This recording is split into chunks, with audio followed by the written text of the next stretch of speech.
Welcome to &DD, your go-to podcast for candid conversations. Dive deep with us into the heart of life's challenges, business hurdles, and the journey to better ourselves.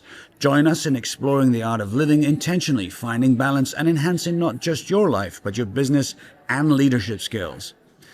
It's time to grow, to inspire, and to lead, &DD. Conversations that transform. Welcome back to &DD, and I'm Dave Evans. And I'm Debbie Halls-Evans. Debbie, where is this season going? I mean, we've been doing the Leadership book now for this whole season, and here we are today doing the summary. Yes.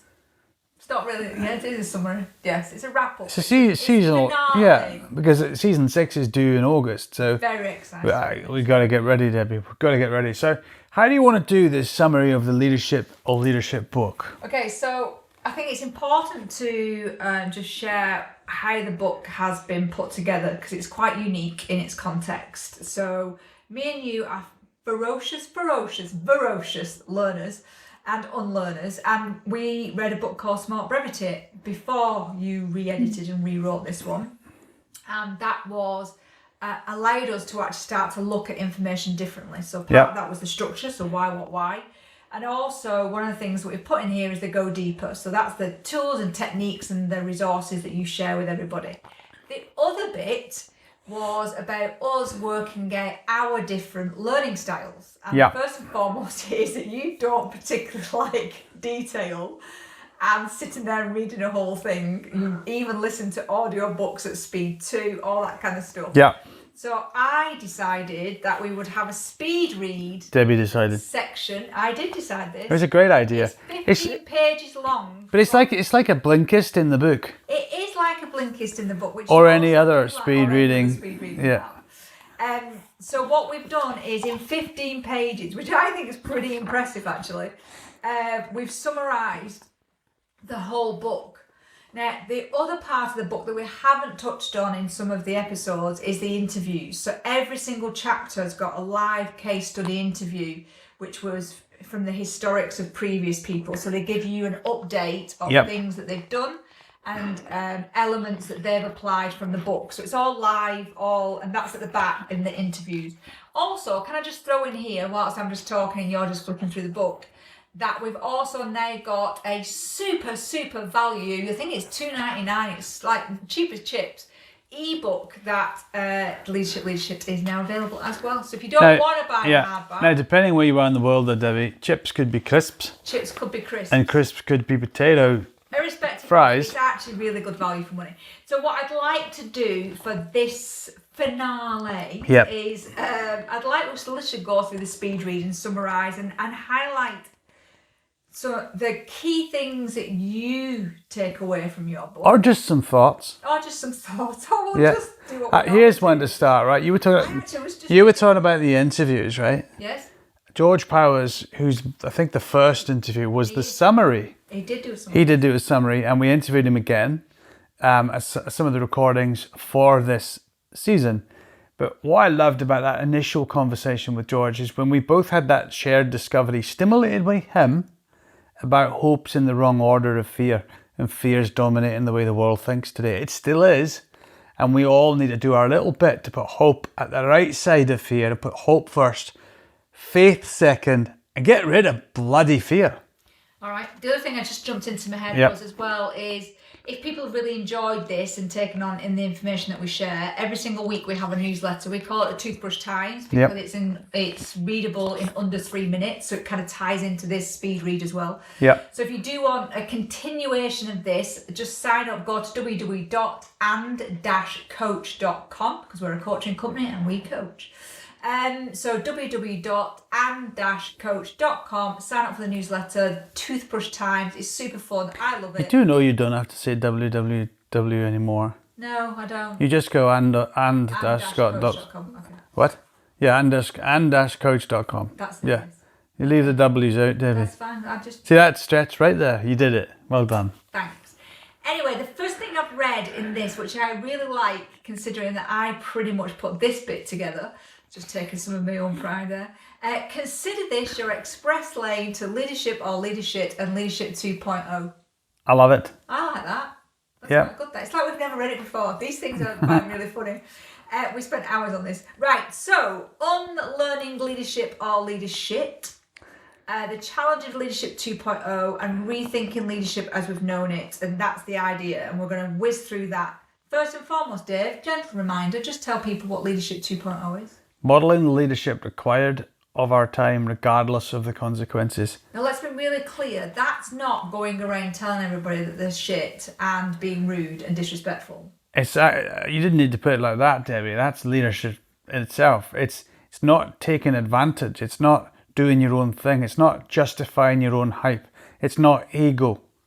It's not abusing your position. Okay. I took that as a feedback gift as well. You're welcome. Gift wrapped. So before we go into the chapter summaries, there is three elements that you talk about throughout the book. That's straight talking. Mm-hmm. So mine's not normal swearing, much swearer than you. Values and feedback. Straight talking is something that we're very proud of that we do. That we lean into those what people call challenging conversations. Ultimately, just having the conversation, I think, is the best way of describing that. I don't want you to label it with negative energy. Yeah, but if you do what I do sometimes, right? You make a really simple statement, and then you tell 500 sentences about it. And I do, yeah. And the simple statement made its own point of clarity. Completely. That's not straight talking. No. That's Also, it is. And then you lose the point. Yeah. So there's no point. Correct. Right. It's also being supportive. And I always come back to a really reliable part of leadership, which is straight talking should be delivered in grace first. Grace is very traditional, but it's a lovely thing. That means I stand beside you, not in front of you or behind you. I'm looking at it with you, and I'm going to be straight about it. And then because of where I'm perceptually stood, you know that I'm looking out for good. I'm not looking at you. Best intention. Correct. Yeah. Then you talk about values and the impact of values. For goodness sake, know what your values are. Take the time to work that out. And if you don't know your values, we've got a brilliant values workshop. So, or you can join us for a one-to-one coaching session to understand your values. They should definitely do that with you. You're very good at that, Debbie. I do like it. Great. And then feedback. Now, feedback, you talk about it differently, which I genuinely do like this. And it's actually about the leader getting good at receiving feedback. Historically, in our corporate careers, both me and you have been talked at by leaders. Listen, I once spent ages trying to work on something that didn't exist, which is the only reason today I have an antennae for when someone comes to me to work on coaching with me and they say, my boss has said, the first thing I do is vet that. I get really clear about what they think it was. I can give you 5 to 10 examples where the boss's feedback was just you may as well go and look for the purple spotted rabbit. You'd have been more successful. You'd have found that rabbit. Or they just don't give feedback. The reason why, if you're listening, you'd have found that rabbit is it's a rabbit that got into a paint house and got caught under paint falling off the shelf. I know, but it's funny. No, it's not. It was funny to me. It's not. So anyway. The other point of leadership and leadership, it challenges principles and ideas that have been around forever, and for whatever reason, people have consistently regurgitated them. We also know, excitingly, having 5 children ranging from 23 to 33, there is a new generation of thinking coming through, which excites me massively. And they also don't want to hear these outdated leadership theories and methods and principles. They want something that's modern, and they actually do care. They do care about values, they care about purpose, and they care about meaning. But also they care about, this is my work, I'm going home now. And also, they before they go home, they are bothered about how they're doing. Just within a different set of social boundaries. They genuinely believe that they also have a voice. Well, in Tim Dugan's book, which is coming up in the next season, which is really exciting, one of the things that we learnt in that leadership discussion with Tim face-to-face was people applying old thinking to current leadership all over the world. So Leadership 2.0 is here to help you get over that. The other thing about feedback, Debbie, I'd like to highlight to the listener today is if you're not the boss and you're waiting for your boss to ask you for feedback, this isn't an excuse for you to be leadership either and to sit there waiting for them to do it. Ask them the question in reverse because you know it. And that an example would be, I'm sitting with my boss My boss, let's say my boss is you for this minute in time. That'd be great. Right? Do you like that, Debbie? Do you love that? True. So I'm sitting with you. You're not asking me about how you need to change to help me be better, right? Rather than sitting there going, she didn't do it and keeping a log, I could encourage you to ask the question. Right, Debbie, what's the thing you still haven't done? And laugh about it and you go, oh yeah, shucks, didn't want to do that. Well, here's what would really help me be better from you. And have that conversation. Good on. Thank you. So if you do not want to listen to any further parts of this podcast, I'm just going to go through the summary Big Leadership 2.0 list, which literally encompasses a lot of the things out of the book. So shall we do it like a tag team? You do one, I do another. Go for it, Debbie. Go for it. Okay, so the Big Leadership 2.0 list is consider all of the following. Be aware and learn the technique of notice, experience and acknowledge. Go on then. What? What are you noticing? Oh, very funny.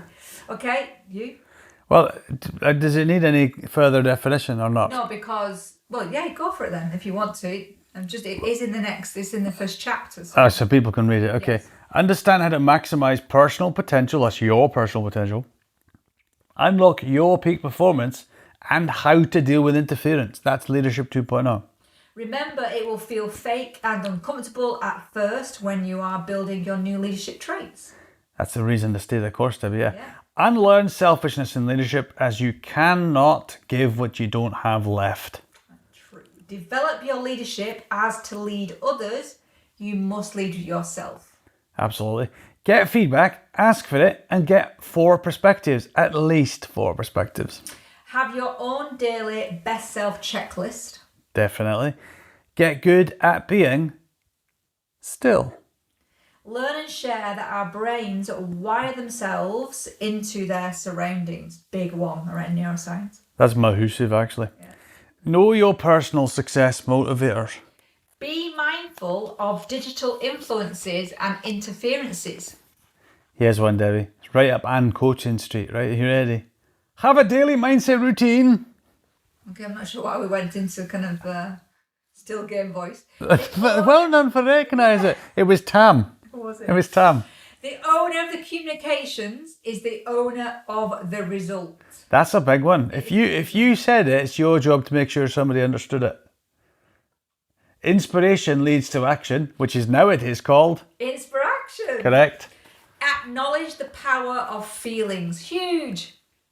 Indeed, more work coming from us about that, and the new books coming up in the pipeline. Really excited to get into that. Develop a leadership operating system.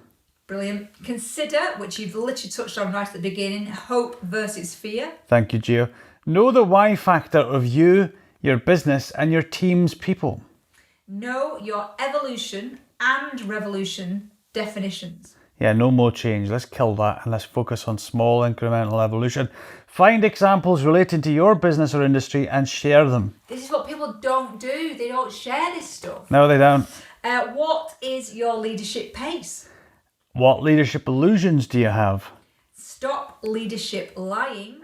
ABC, attitude, behaviours and consistency of your leadership. Get consistent. So that was the summary. That's like the on speed summary of the book.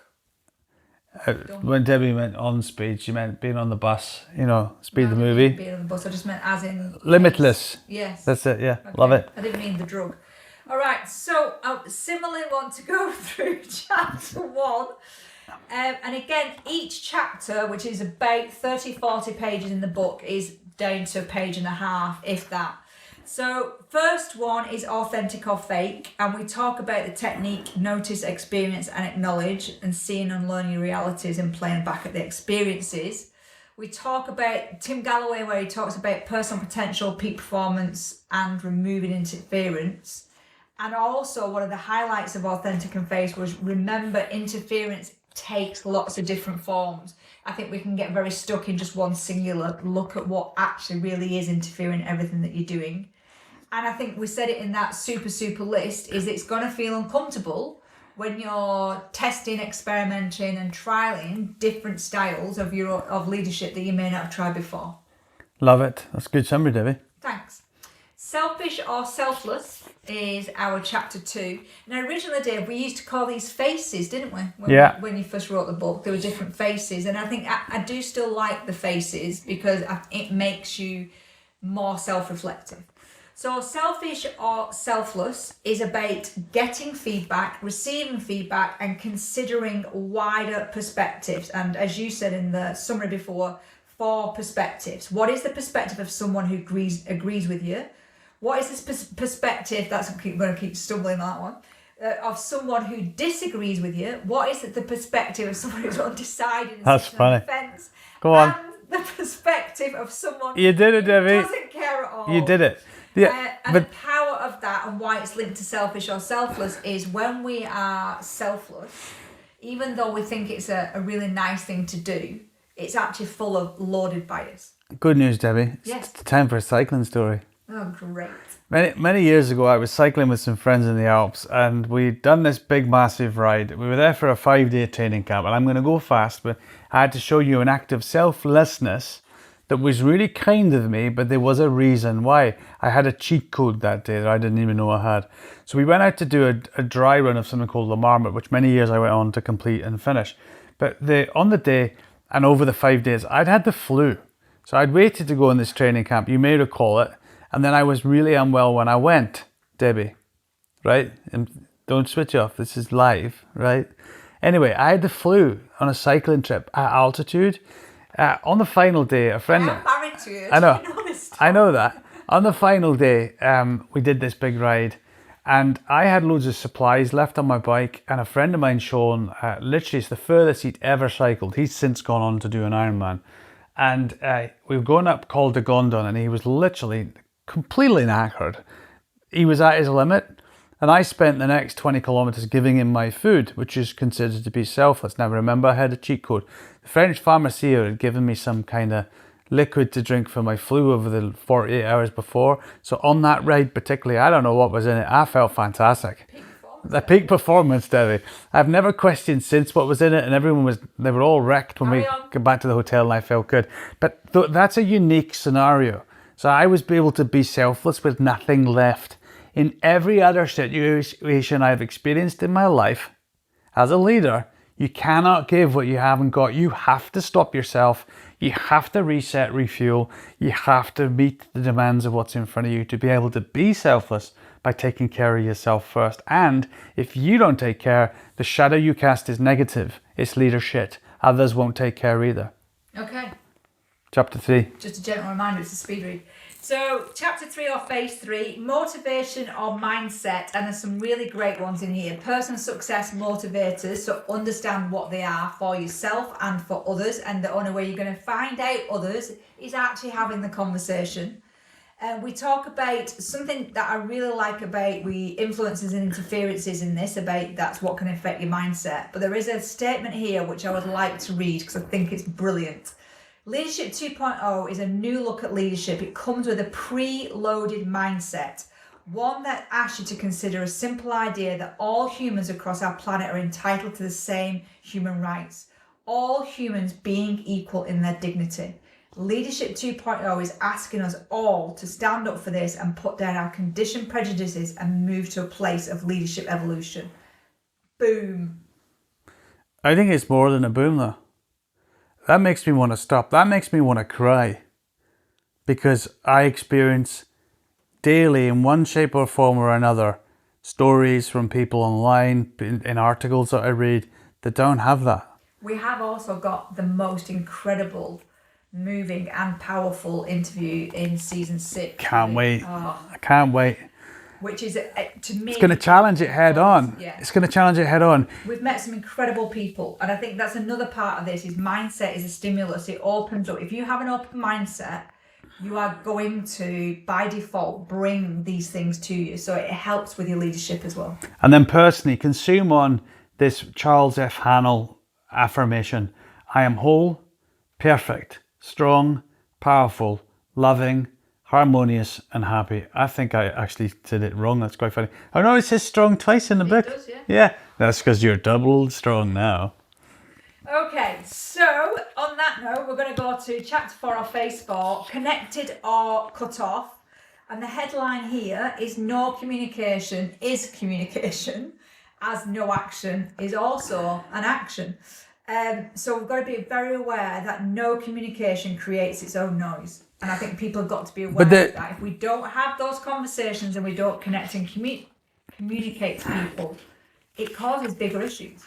And there's interference here too, Debbie. Yep. That leadership with connected or cut off can come in different forms. It's when someone asks you a question and you don't answer.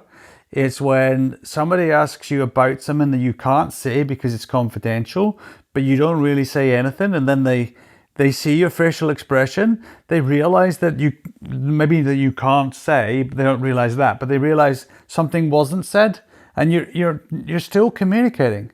It's like when I always think when the kids were younger, when you're watching TV a few times because they grew up too fast, when they're watching the same thing as you and something inappropriate said on telly, right? What does the child do? They look at you. That's leadership. Sir, leadership. As a parent, you probably sit in that situation 100 times over and don't say anything, right? But if you do that in your business, that moment you don't say anything is either taken as agreement or gossip. Yeah, it says permission. Yep. Cool. And the other thing as well in this is understanding connection helps with mental wellness, which is a duty of care to us, significantly part of Leadership 2.0. And there's a bit that you share, and you do say this a lot, and it's from David Morrison from Colorado, is are you okay and are you going to be okay? Yep. And I think it's a power tool in anybody's armoury of communication. Do you think David has any idea how impactful that is? We'll have to get in touch with him and ask him. So, and the other thing we talk about in Connected or Cut Off is also the power of language, which is a huge topic in itself, and it's something that we're very proud of what we do with language and how it happens. Again, when we talked about the big super list, the owner of the communication is responsible for the result, and this is something leaders have got to remember. You demand something of somebody else, but you own that communication. Chapter 5 or phase 5, whizzing through them now, Dave. Inspired or expired? Well, expiration is death. Well, it is. You're dead. We did do a gathering, which actually both the gatherings that we've done, the one that we did in Scotland and the one we did in Mallorca, and on both opening statements you talked about death, which I think was quite a revelation for everybody that was there. It's one of those things. We're born to die. We are born. The only thing you can be certain about in life is that you are dying. But then there's a Maya Angelou quote that says, then why aren't we more fearless? Although I'm optimistic. Do you know why, Debbie? I read an article, did you read about it, about what they did on those mice? No, Dave. They found an ancient protein that used to be taken thousands of years ago by cavemen and women that enhanced the length of their lives. And anyway, excited about that. Okay.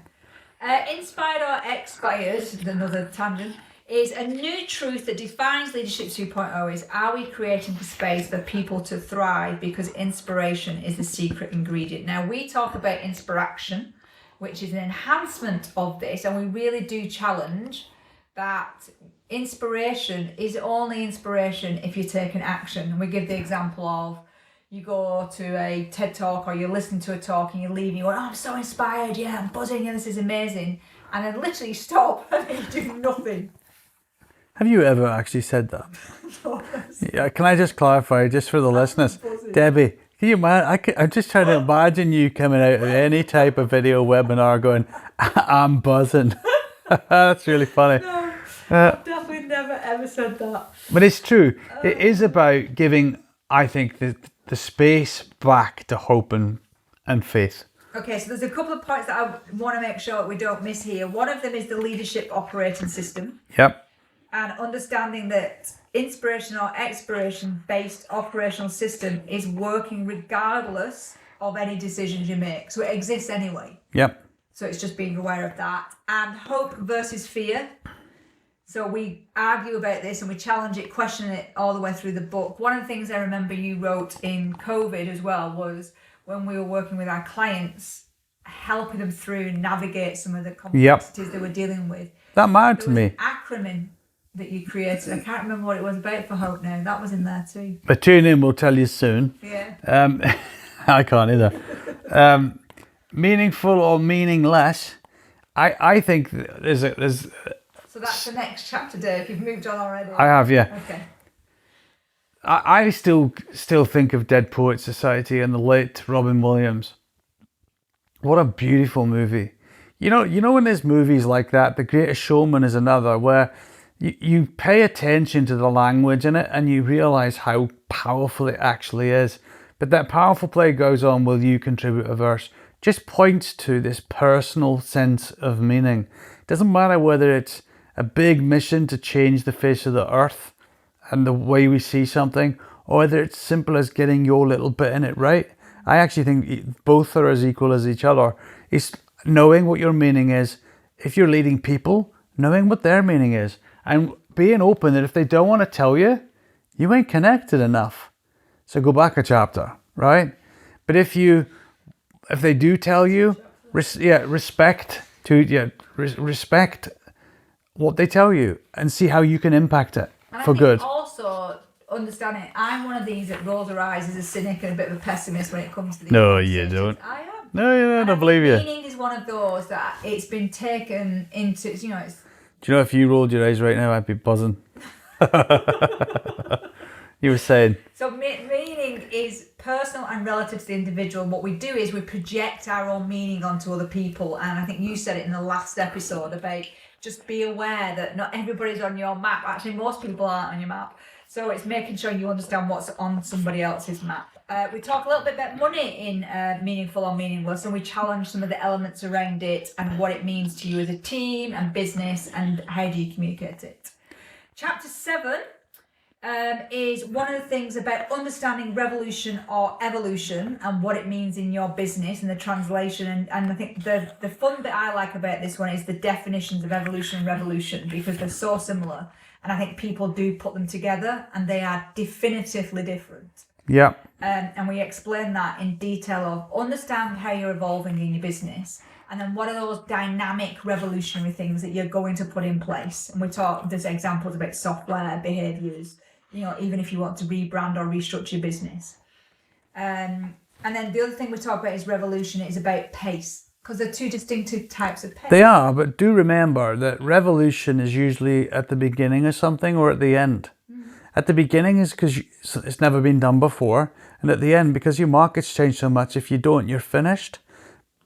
Neither is better. I mean, I suppose starting with something new could actually be harder, but if you get it right, the rewards are massive. But doing it because you have to, then you're risking everything. In the interview with Kurt Rickoff, there's a really great conversation about what it's like to be a second generation firm owner and how you grow up in that and then you have to become different as it grows and changes. Do check that out to get a real-time version of evolution in a real business. And then there's a little bit of math in there, algebra, if you like a bit of algebra, one of your formulas in there. So belief plus skills plus repetition plus experiences equals results or outcome. And I think that's actually a power tool of people understanding if my beliefs are incorrect or they're biased or that all of these other elements that we challenge around leadership, and you haven't got the skills and you're not repeating it, because that's how skill gets developed. Yep. And then you're not impacting the experiences. So what is it? And also understanding what those experiences are, the results are going to be distorted. Do you know why it says experiences? I was just asking you. I just said it then. I know. Go on. It's because we read about experiences in the previous chapters. Exactly. But no. It's about notice. Remember that part in the first part of the book? That's right, yes. That's why it says experiences, so that you notice, you calibrate your experiences, and you learn from it. Thanks. Pleasure. I really appreciate that. And then got you chapter there. 8, Yes. Final Face, which feels quite near because we've just done this podcast and released it. So reality or illusion. So why leadership needs a rewrite, and there are many beliefs from the 1970s. And again, I was born in the 70s, so it's 54 years ago. Why are we still talking about stuff from 54 years ago if we think about the development of what we've done in the past 20 years? Never mind. Debbie. What? You were born before Moravian wrote the communication model in 1971. All right. The year later. 1967. No, it was a year later. So you were born in 1970, and then a year later they solved communication. Do you think you can claim an assist? No. So That's an illusion. We also talked about 7 leadership realities. Yep. And even in the podcast, if we just go back to the last episode, we go through each one of these and the impact they have as well. A good thing about reality or illusion is the reality or illusion, the lies and the bullshit we tell ourselves in the day to day. Yep. Well, it's the truth is quicker, kid, right? Yeah. From the Cars movie. I cannot tell you how, when I was watching that in the cinema, how we all take what we want from movies, but who wrote that line is brilliant. Most of them have got these subliminal messages in them. Like the McQueen had lost his mojo, and he was upset, and the Doc Hudson, his mentor, had died, dealing and grieving, and then his friends told him something that Doc would have said. I thought that was brilliant. Like you said, the answer's always in front of you. Oh, and then there was a little bit more about, so I don't think we put it in the last episode actually, but was ABC, attitude, behaviour and consistency. Yeah. And challenging people around what that is and how that sits in Leadership 2.0. So it's setting that leadership bar. We talk about minimum expectations a lot when we're talking about career development, growth, or working with your people. And understanding a minimum expectation means that there's no ambiguity, that it's not about raising a benchmark, it's just this is the minimum. We don't go underneath it. What you're laughing at? I'm looking at lead a person 1, 2, and 3. Right. I want to know what you think about it. They're all different types of people. Of reader, yeah. Of reader, yes. So one of the things that when we were rewriting the book, or you were rewriting it, and then the edit process was understanding who these people are that are reading this, and then what they take away from it. So we've identified them in here. Yeah. And therefore you can almost choose a lens you're looking through as you start to explore the book. You could also be all 3, unlikely, but you could be. I think you could be sat in each, yeah. Yeah, but it's giving you something to think about, because the key thing, as it goes on to say, and so I'm going to ask you about in a minute, Debbie, is the ACT process. In this summary, even just going over it in this podcast, what's your ACT from what you just covered, and what stood out to you today? Are you asking me rhetorically? No, I'm asking you live. So that you can just reflect for a second and just think it through. Maybe just stick to one of the faces that you're connecting with based on your situations today, type of thing. But these 3 characters are there. You could be a different one. If you want to improve your influence, box number 4 would be anyone who wants to be responsible and make a difference in their leadership. But ultimately, that's why you'd be reading this book, I would suggest. Thank you, Debbie, for suggesting that. Any time. So, yeah. Going back to, again, you did that, ask a question and then rambled for a few minutes afterwards. So what is the actual question that you're asking? What's your ACT from the speed read? Okay, so ACT, if anybody didn't know, is at the end of every single chapter, and it's at the end of every single podcast as well, where we talk about what can you apply, what can you change or communicate, and what can you teach or transform. So for me in the book, so you're asking me to just take individual things from the book? No, just do an ACT right now. Just doing it in life? It's up to you. Do you want me to do my A? Yeah. I'm going to apply specifically some focus on my leadership operating system. So I'm going to apply the statement around you are the owner of the communication. Because it's one of my frustrations with you, but then I also take on point that my communication needs to work. Yep. My change is I'm going to go back to that beautiful bit of English that we wrote about meeting humans in their dignity. And I think I want to really pull that out of the book and add that to our conversations when this podcast goes out. Raise it in terms of our messaging for a little while as a challenge to anyone who's listening to us or reading our stuff online. So on page 37. It is on page 37. Thanks, Debbie. It is, well, I did rewrite that, so I'm quite proud of it. You're well done. Thank you. The one thing I would change overall around leadership is, what would I change the most? That's difficult, because what would I change the most about it? I think being more succinct around understanding other people's personal success motivators and making sure that I'm not just staying on my own map. I think I've definitely changed that. It's a good one for me to do. Great. What about transformation, Debbie? Because I know what I'm going to say for that. Right, well, tell me then. No, because it'll give an answer to you and it's cheating. Right, we've just had a meeting with somebody who you literally covered up a piece of paper. I had to. Whilst you wrote your answers down. I had to. I mean, I didn't want to spoil what special. I didn't want to spoil what you thought. Right, okay. What am I going to transform? Yep. Let me think. Well, I think I've already started doing it, and I think it's my mantra of I can, I will, I have, I shall, I do. And making sure that that is my expanded thinking process in everything that I do. That's brilliant. I really like that. Well, I'm going to transform act to and. Very good, well done. And in future books, it'll become and, because next season's podcast, season 6, Debbie, is all about and, isn't it? So it is. So we've migrated our business, and this is about revolution for us as well as an evolution.